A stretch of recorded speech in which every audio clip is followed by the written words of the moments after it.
Hello student हमने पिछले lecture में गॉस जॉर्डन मेथड किया था और आज भी हम गॉस जॉर्डन मेथड का एक दूसरा क्वेश्चन करेंगे, लेकिन वो किसी दूसरे मेथड से करेंगे।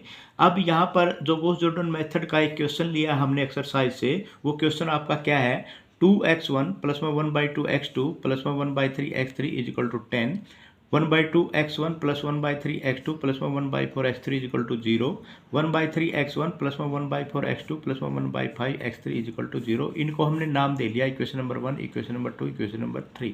ये आपका एक सिस्टम है स्टूडेंट, इनको बोलते हैं कि जो आपका ये सिस्टम दिया हुआ है।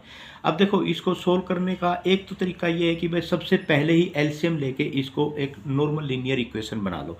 यहाँ पर 3 नॉर्मल इक्वेशन दी हुई है, आप इसको 3 नॉर्मल इक्वेशन भी बना सकते हैं। ऐसे कैसा चाहो तो ऐसे कैसा भी आप सोल्व कर सकते हो।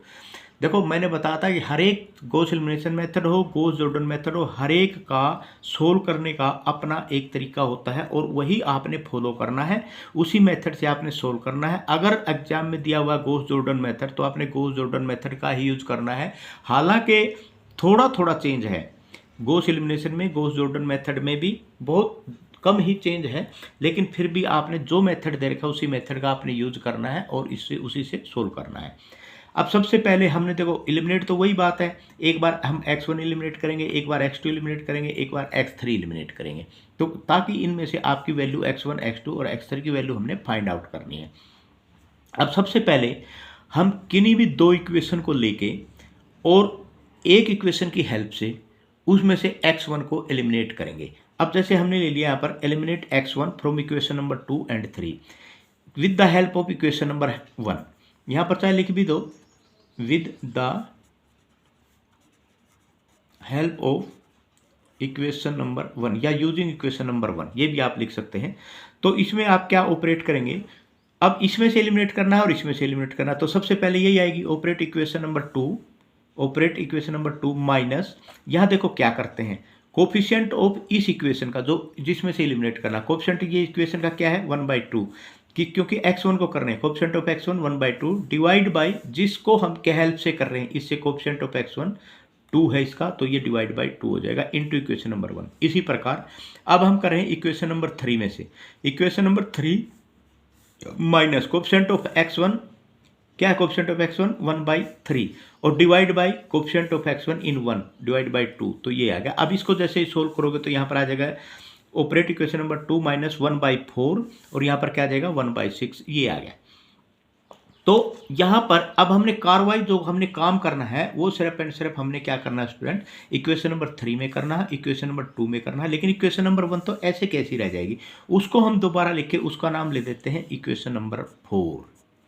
ठीक है, अब हम इनके ऊपर ऑपरेट करेंगे स्टूडेंट। ये हमने ऑपरेट कर दिया, इक्वेशन नंबर 2 ये लिख दी, माइनस में 1/4 से मल्टीप्लाई करके इक्वेशन नंबर 1 लिख दी, और इक्वल टू यहाँ पर भी वही चीज़ है, 0 माइनस में 1/4 करके 10 लिख देंगे, तो ये आ जाएगा आपके पास ये इक्वेशन 1/3 x2 को इकट्ठा कर लिया, x3 को इकट्ठा कर लिया और इसको सोल्व जब आपने किया तो यहाँ पर आ गया 5/24 x2 प्लस में 1/6 x3 इक्वल टू -5/2। इसको हमने नाम दे दिया इक्वेशन नंबर 5। अब हम इक्वेशन नंबर 3 से करेंगे, equation number 3 minus 1/6 equation number 1, ये मैंने पहले यहाँ भी कर रखा है, यहाँ भी लिख दिया, आपकी मतलब इंफॉर्मेशन के लिए कंफ्यूज ना हो। तो इक्वेशन नंबर 3 आपकी क्या है, ये है 1/3 x1 प्लस में 1/4 x2 प्लस में 1/5 x3 माइनस 1/6 इंटू ये इक्वेशन नंबर 1 से मल्टीप्लाई कर दिया is equal to equation number 3 में अब इधर क्या है 0 माइनस में 1/6 और ये 10 आ गया। तो कहने का मतलब स्टूडेंट हमने ये है कि हमने बाय हुक एंड क्रुक इस मेथड से x1 को एलिमिनेट करना है बस 2 एंड 3 से। तो ये आ गई इक्वेशन नंबर और इसका नाम दे दिया हमने 6। अब यहाँ पर हमने पहले इक्वेशन नंबर 4 को यूज नहीं किया था, मतलब 1 को यूज नहीं किया था, जिसका हमने नाम अब दोबारा 4 दे दिया। एक 4 होगी, एक 5 होगी, एक 6 होगी, 3 इक्वेशन हमारे पास नहीं आ गई। अब हमें इन तीनों इक्वेशन में से हम यहाँ पर x2 को एलिमिनेट करेंगे, और x2 को एलिमिनेट, एक तो 5 तो जो नई पहले नहीं यूज, जिसकी हेल्प से पहले हमने काम किया था उसको इंक्लूड आपने करना, उसमें से x2 को तो एलिमिनेट करना ही करना है, और हेल्प लेनी है जो इक्वेशन 2 बची है उनमें से किसी एक में को एलिमिनेट करना है, किसी 2 में से x2 को एलिमिनेट करना है, एक की हेल्प लेनी है। तो हम क्या करते हैं, eliminate x2 from equation number 4 and 6, 5 की हेल्प ले लेते हैं with the help of equation number 5। ठीक है। यहाँ पर भी वही चीज़ है, equation number 4 minus equation number 4 में x2 का coefficient 1/2 divide by equation number 4 में x2 का कोफिशिएंट 5/24, इक्वेशन नंबर 5 आ जाएगी।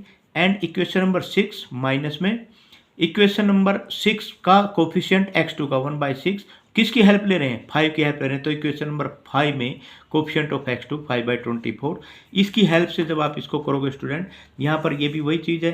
तो यहाँ पर ये इक्वेशन नंबर आपकी यहाँ से यहाँ तक क्या है, ये इक्वेशन नंबर यहाँ से यहाँ तक 4 है, माइनस में 12/5 कर दिया, इक्वेशन नंबर 5 लिख दिया, यहाँ इसी प्रकार राइट हैंड साइड में कर दिया। तो ये करने के बाद आपके पास इक्वेशन आ गई 30x1 minus x3 equal to 240, और इसका नाम दे दिया हमने 7। अब इसी प्रकार हमने स्टूडेंट यहाँ पर अगला जो हमने किया था इक्वेशन नंबर 6 माइनस करेंगे।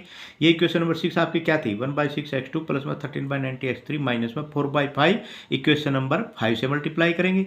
तो इसको जब आप सोल्व करेंगे, सोल्व करने के बाद आपके पास x3 की वैल्यू आ जाएगी, और x3 की वैल्यू आपके पास क्या आ गई, x3 की वैल्यू देखो, जब आपने यहाँ पर इक्वेशन नंबर 7 होगी, तो अब ये इक्वेशन नंबर आपके पास क्या होगी, equation number 6 minus 4/5 equation number 5, और ये जब इसको सोल्व करोगे आपके पास 13/90x3 minus 4/30x3 equal to 1/3 बच जाएगा। 90 एलसीएम ले लो, इसको सोल्व करो, सोल्व करने के बाद x3 इक्वल टू क्या बच गया, 30 बच गया। तो x3 की वैल्यू तो 30, एक तो वैल्यू आपके पास आई। अब स्टूडेंट्स देखो, यहाँ हमारे पास इक्वेशन क्या क्या निकली थी, 30x1 माइनस में x3 इक्वल टू 240, ये आपके पास ये 7 इक्वेशन थी। 8 इक्वेशन, 5 इक्वेशन जो आपके पास पहली थी ना, उसी का नाम हमने 8 रख दिया, 5/24 x2 प्लस में 1/6 x3 इक्वल टू माइनस 5/2। अगर इसका एलसीएम लेके सोल्व करोगे तो 5x2 plus 4x3 equal to minus 60 आ गया, ये इक्वेशन नंबर 8 होगी। 9 इक्वेशन नंबर बी है आपके पास, जो कि सिर्फ x3 इक्वल टू 30 है। अब आप क्या करेंगे, 9 की सहायता, eliminate x3 from 7 and 8, if 7 और 8 से आप x3 एलिमिनेट कर, लेकिन हेल्प किसकी लेंगे, 9 की हेल्प लेंगे। इसमें भी वही है, इक्वेशन नंबर 7, इक्वेशन नंबर 7 में अब यहाँ पर माइनस है, यहाँ पर प्लस है, सिर्फ इसको जोड़ देंगे, प्लस में equation number 9। And equation number 8 में, इक्वेशन नंबर 8 में भी आपने क्या है, इसका मतलब इसको 1/6 से इसको देखो, ये इक्वेशन नंबर 8 में यहाँ पर आपने किसको एलिमिनेट करना स्टूडेंट, इसको एलिमिनेट करना है आपने इक्वेशन नंबर 8 में। इसमें स्टूडेंट क्योंकि ये इक्वेशन नंबर 8 है, तो इक्वेशन नंबर 8 को आपने ये बना लिया था। अब इसमें x3 की वैल्यू क्या है, 4, यहाँ पर 4 से मल्टीप्लाई करके, इसको 4 से मल्टीप्लाई करके 9 को, और इसमें से माइनस कर देंगे। तो equation number 8 minus 4 into equation number 9, तो ये आपके पास इक्वेशन नंबर 7, जब आप इसको ऑपरेट करेंगे तो आपके पास ये आ जाएगा। तो यहाँ पर x1 की वैल्यू क्या आ गई आपकी, 9 आ गई, ठीक है। तो दोबारा फिर देख लो, जब आप operating equation number 7 plus equation number 9 and equation 8 minus 4 equation number 9 करेंगे, तो आप यहाँ करेंगे 30x1 माइनस में x3 प्लस में x3 इक्वल टू 240 प्लस में 30 इक्वल टू 270। तो यहाँ से x1 की वैल्यू क्या आ गई आपकी, 9 आ गई। इसी प्रकार जब आप यहाँ इसको सोल्व करेंगे, equation number 8 minus 4 equation number 9, equation number 8 क्या है आपकी, ये है, इक्वेशन नंबर 9 क्या है, यही तो है, सिर्फ इसको 4 से मल्टीप्लाई करके माइनस करना, माइनस 4x3 इक्वल टू, अब ये 60 माइनस में इसको 4 करोगे तो 120 आ जाएगा, माइनस 60 माइनस 120, तो यहाँ 5x2 इक्वल टू माइनस 180 आ जाएगा। x2 की वैल्यू क्या आ जाएगी, 36। अब आपके पास x1 की वैल्यू भी निकल गई स्टूडेंट, और आपके पास x2 की वैल्यू भी निकल गई, x3 की आपके पास पहले ही निकली हुई थी। तो solution is x1 equal to 9, x2 equal to minus 36, x3 equal to 30। तो स्टूडेंट ये था आपका जॉर्डन मेथड। जॉर्डन मेथड को मैंने आपको दोनों के दोनों मेथड से बता दिया, मर्जी आपकी है, जिस मेथड से आप चाहो उससे कर लो, और ये आपका आंसर हो जाएगा। आपको जो ईजी लगे उससे करो, ऐसी कोई बात नहीं कि किससे आपने करना है। Thank you very much.